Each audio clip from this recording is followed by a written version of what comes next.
এই হলো একটা ব্যতিক্রমী আচারের ভ্রাম্যমান দোকান।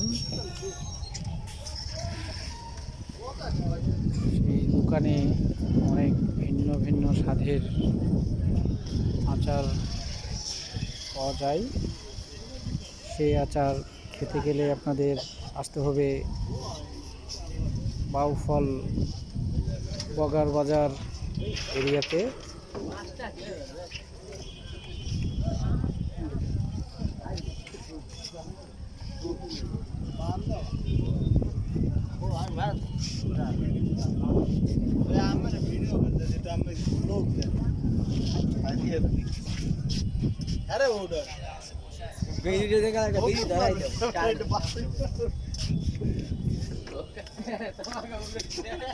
হলো মোল্লা ভাইয়ের বিভিন্ন প্রকার স্পেশাল আচার।